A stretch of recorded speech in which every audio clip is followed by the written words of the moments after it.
আসন্ন ত্রয়োদশ জাতীয় সংসদ নির্বাচনকে সামনে রেখে বিএনপির মনোনয়ন প্রত্যাশীরা কেন্দ্র থেকে তৃণমূল পর্যন্ত দৌড়ঝাঁপ শুরু করেছেন। পাশাপাশি জামায়াতে ইসলামী সহ অন্যান্য রাজনৈতিক দলগুলো তৎপরতা বাড়িয়েছে। তবে নতুন দল সম্প্রতি গঠিত জাতীয় নাগরিক পার্টি এনসিপি মানিকগঞ্জে এখন পর্যন্ত কোনো কার্যক্রম দেখাতে পারেনি। ২০০৮ সালে নবম জাতীয় সংসদ নির্বাচনের পর থেকে টানা ১৬ বছরের শাসন ক্ষমতায় আওয়ামী লীগ থাকলেও সেখানে এখন দলটির কোনো কার্যালয় নেই।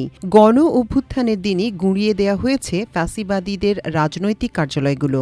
জেলার ৩ সাবেক আওয়ামী সংসদ সদস্য সহ গুরুত্বপূর্ণ নেতারা সবাই আত্মগোপনে। তবে এর মধ্যে সাবেক সংসদ সদস্য কণ্ঠশিল্পী মমতাজ বেগম ও মানিকগঞ্জ ১ আসনের সংসদ সদস্য এ এম নাইমুর রহমান দুর্জয় এখন কারাগারে, আর তাদের মিত্র জাতীয় পার্টিও এখন কোণঠাসা। জেলার ৩টি সংসদীয় আসনে মোট ভোটার সংখ্যা প্রায় ১২,৯৮,০০০। মানিকগঞ্জ ১ ঘিওর দৌলতপুর শিবালয় আসন। ঘিওর দৌলতপুর ও শিবালয় উপজেলা নিয়ে মানিকগঞ্জ ১ আসন। ছাত্র জনতার গণ অভ্যুত্থানের পরে মানিকগঞ্জ ১ আসনে শুরু হয়েছে বিএনপির মনোনয়ন প্রত্যাশীদের দৌড়ঝাঁপ। ২০১৮ সালে ধানের শীষের প্রার্থী প্রয়াত মহাসচিবের ছেলে খন্দকার আব্দুল হামিদ ডাবলুর মৃত্যুতে এবার প্রার্থী ঘোষণা দিয়েছেন খন্দকার দেলোয়ার হোসেনের জ্যেষ্ঠ পুত্র জেলা বিএনপির আহ্বায়ক কমিটির সদস্য ড খন্দকার আকবর হোসেন বাবলু। এদিকে জেলা বিএনপির সাবেক সাধারণ সম্পাদক ও বর্তমান আহ্বায়ক কমিটির সদস্য এস এ জিন্না কবিরও পুরোদমে প্রস্তুতি নিচ্ছেন মনোনয়নের জন্য। জেলা কৃষক দলের সাবেক আহ্বায়ক ও দৌলতপুর উপজেলার সাবেক চেয়ারম্যান তোজাম্মেল হক তোজাও ত্রয়োদশ জাতীয় সংসদ নির্বাচনে অংশ নেয়ার ঘোষণা দিয়েছেন। বাংলাদেশ সুপ্রিম কোর্টের আইনজীবী ও জাতীয়তাবাদী সামাজিক সাংস্কৃতিক সংস্থার সাবেক সহসভাপতি মোহাম্মদ আমিনুল হক, জেলা বিএনপির আহ্বায়ক কমিটির সদস্য শফিকুল ইসলাম শফিকও মানিকগঞ্জ ১ আসনে নির্বাচনে দলের মনোনয়ন চাইবেন বলে জানা গেছে। এদিকে জামায়াতে ইসলামী তাদের প্রার্থীর নাম আগেই ঘোষণা করেছে। মানিকগঞ্জ ১ আসন থেকে জামায়াতে ইসলামের পেশাজীবীদের সংগঠন ন্যাশনাল ডক্টরস ফোরাম ঢাকা মহানগর উত্তরের সদস্য ডাক্তার আবু বকর সিদ্দিককে দলের পক্ষ থেকে চূড়ান্ত করা হয়েছে। মানিকগঞ্জ ২ সিংগাইর, হরিরামপুর ও সদরের একাংশ। সিংগাইর ও হরিরামপুর উপজেলা এবং মানিকগঞ্জ সদর উপজেলার ৩টি ইউনিয়ন পুটাইল, হাটিপাড়া ও ভাড়ারিয়া নিয়ে মানিকগঞ্জ ২ আসন।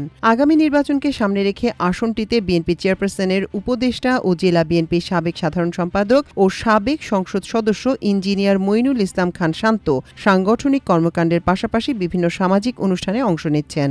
আগে বিএনপি থেকে সংসদ সদস্য নির্বাচিত হওয়ার অভিজ্ঞতাকে কাজে লাগিয়ে এবারও নির্বাচনী বৈতরণী পার হওয়ার লক্ষ্যে কাজ করছেন তিনি। এদিকে সিংগাইর উপজেলার বিএনপির সভাপতি ও জেলা বিএনপির আহ্বায়ক কমিটির সদস্য আবিদুর রহমান খান রোমেন, জেলা বিএনপির সাবেক উপদেষ্টা মোহাম্মদ আব্দুল হামিদ মিয়া, সাবেক ছাত্রনেতা মোহাম্মদ রতন খান আগামী নির্বাচনে প্রার্থী হওয়ার ঘোষণা দিয়েছেন। বাংলাদেশ ইসলামী ছাত্র শিবিরের সাবেক কেন্দ্রীয় সভাপতি ও ইবনে সিনা ট্রাস্টের ডিজিএম মোহাম্মদ জাহিদুর রহমান এই আসনে জামাতের পক্ষ থেকে নির্বাচনের প্রস্তুতি নিচ্ছেন। মানিকগঞ্জ ৩ সদর ও সাটুরিয়া।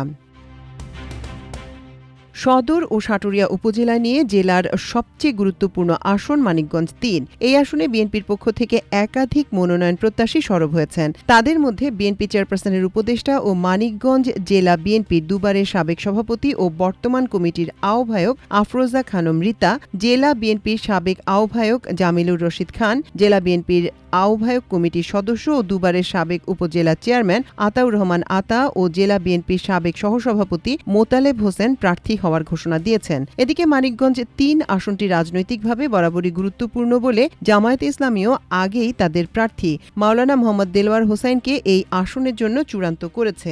২০০৮ সালে নবম জাতীয় সংসদ নির্বাচনে এই আসনে বিএনপি থেকে দলের নমিনেশন নিয়ে ধানের শীষ প্রতীকে নির্বাচন করেন সাবেক মন্ত্রী প্রয়াত হারুনার রশিদ খান মুন্নু। ৪ বারের সংসদ সদস্য মুন্নু সেই নির্বাচনে সাবেক স্বাস্থ্যমন্ত্রী জাহিদ মালিক স্বপনের কাছে অল্প ভোটে পরাজিত হন। তবে ২০১৪ সালে ১০ম জাতীয় সংসদ নির্বাচন বর্জন করায় বিএনপির কোনো প্রার্থী ছিল না। ফলে বিনা প্রতিদ্বন্দ্বিতায় আবারও এমপি হন জাহিদ মালিক। একাদশ জাতীয় সংসদ নির্বাচনে এই আসন থেকে আফরোজা খানম রীতা ও আতাউর রহমান আতা দলের মনোনয়ন কেনেন। চূড়ান্ত যাচাই বাছাই শেষে ধানের শীষের প্রতীকে রীতা নির্বাচনে অংশ নেন। সেই নির্বাচনী প্রচারে গিয়ে সাটুরিয়ার কালুসা মাজারের কাছে কাছে তিনি হামলা শিকার হন। পরে নির্বাচনের ঠিক আগ মুহূর্তে উচ্চ আদালতে রিট হয় রিতার বিরুদ্ধে। বাতিল করা হয় তার প্রার্থিতা। শেষ পর্যন্ত ঐক্যফ্রন্টের প্রার্থীকে সমর্থন দেয় বিএনপি ও তার সমমনা দলগুলো। রাতের ভোটে সেই নির্বাচনেও জাহিদ মালেক এমপি হন।